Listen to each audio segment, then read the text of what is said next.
Hello बच्चों, let's read the question. Find the equivalent resistance of 12 equal resistances shaped as a cube between point A and G.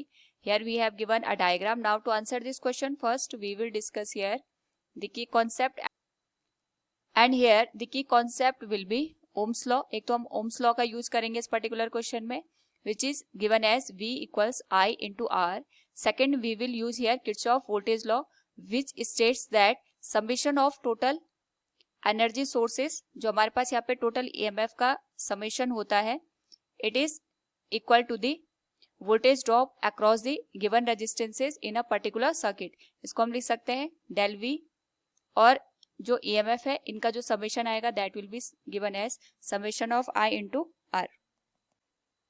Now according to the question हमें यहाँ पे A और G के corresponding value को find out करना है. इस particular case में सबसे पहले हम ए और जी के करस्पॉन्डिंग यहाँ पे एक बैटरी को अज्यूम करते हैं जिसका जो ईएमएफ हमारे पास दे रखा है वो ई के बराबर दे रखा है. एंड यहाँ पे जो टोटल करंट फ्लो कर रही है, क्योंकि ए और जी में 3 ब्रांचेज है, तीनों में इक्वल रेजिस्टेंसेज है, तो हम ये मान के चल रहे हैं कि यहाँ पे हमारे पास जो टोटल करंट आ रही है वो 3i के बराबर आ रही है. नाउ 3i के बराबर अगर करंट यहाँ पे आएगी तो वो इस नोड पे जाके इक्वली डिस्ट्रीब्यूट होगी, क्योंकि रेजिस्टेंस की वैल्यू सेम है. तो यहाँ पे हमारे पास करंट की वैल्यू आएगी I, here current will be I and here current will also be I. यानी ये जो करंट है वो इक्वली डिस्ट्रीब्यूट होगी. अगेन जो करंट है वो बी पॉइंट पे जाके यहाँ पे डिस्ट्रीब्यूट हो जाएगी, क्योंकि यहाँ पे 2 ही ब्रांच है और रेजिस्टेंस सेम है, तो जो आई करंट है वो I/2 और I/2 2 पार्ट में यहाँ पे डिवाइड होगी.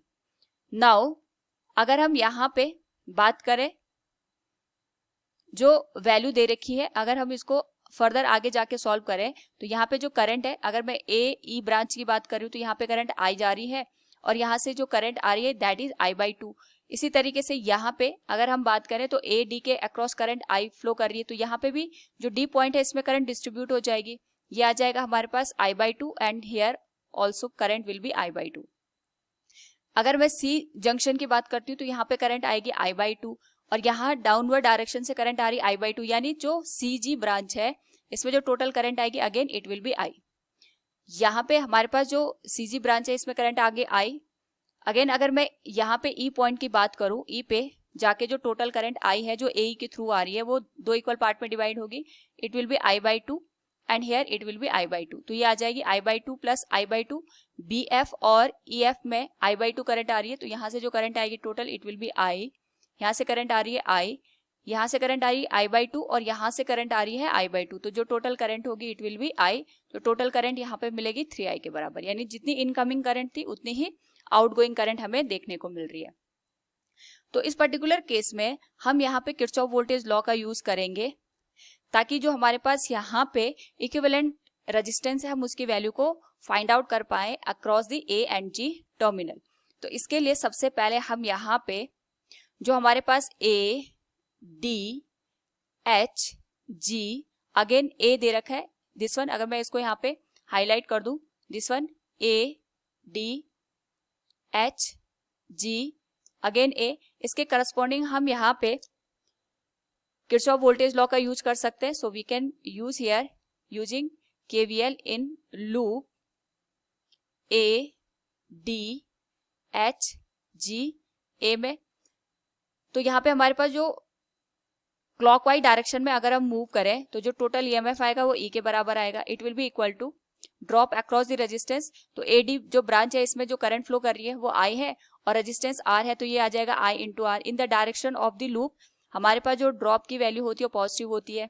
इसी तरीके से अगर हम बात करें यहाँ पे डी से लेके एच तक जो करंट जा रही है दैट इज I/2, तो ये आ जाएगा I/2 इंटू आर. और एच से लेके जी तक जो हमारे पास यहाँ पे ड्रॉप हो रहा है वो आई का हो रहा है, so it will be I into R. तो जो टोटल ईएमएफ की वैल्यू आ गई दैट इज LCM 2 आ जाएगा, it will be 2IR plus 2IR 4IR plus 1IR 5I into R divided by 2. ये हो जाएगी इक्वेशन नंबर फर्स्ट. नाउ यहाँ पे अगर मैं इस पूरे सर्किट को इक्विवेलेंट बना दूं तो इसका जो इक्विवेलेंट रेजिस्टेंस आएगा that will B R equivalent. ये आ गया हमारे पास ए टर्मिनल और ये आ गया जी टर्मिनल. इसके करस्पॉन्डिंग जो ईएमएफ की वैल्यू होगी अगर हम यहाँ पे मान के चल रहे हैं इसमें जो टोटल करंट फ्लो कर रही है 3i के बराबर करंट फ्लो कर रही है।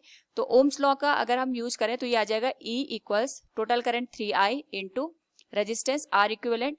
तो R इक्विवेलेंट की जो वैल्यू आएगी that will be given as E divided by 3i। This will be equation number second. तो जो इक्वेशन सेकेंड है हमें वही वैसे भी यहाँ पे इक्विवेलेंट रेजिस्टेंस ही निकालना है अक्रॉस दी टर्मिनल AG। तो यहाँ पे हम फर्स्ट से E की वैल्यू पुट कर सकते हैं सेकेंड में। So we can write here from equation 1 and equation 2। तो जो हमारे पास R इक्विवेलेंट की वैल्यू होगी across the terminal AG it will be given as E की जो वैल्यू है ये हम रख देंगे 5 into I into R divided by 2 और ये होल वैल्यू डिवाइड हो जाएगी हमारे पास यहाँ पे 3i के साथ। So we can write it will be given as 5i into R divided by 2 into 3i। I से I कैंसिल हो जाएगा। सो जो इक्विवेलेंट रेजिस्टेंस की वैल्यू आएगी that will be 5R divided by 6 के बराबर। This will be the final answer. So from the given question we can say here find the equivalent resistance of 12 equal resistances shaped as cube between point A and G. It will be 5 into R divided by 6. Hope all you understood it. Thank you and best of luck.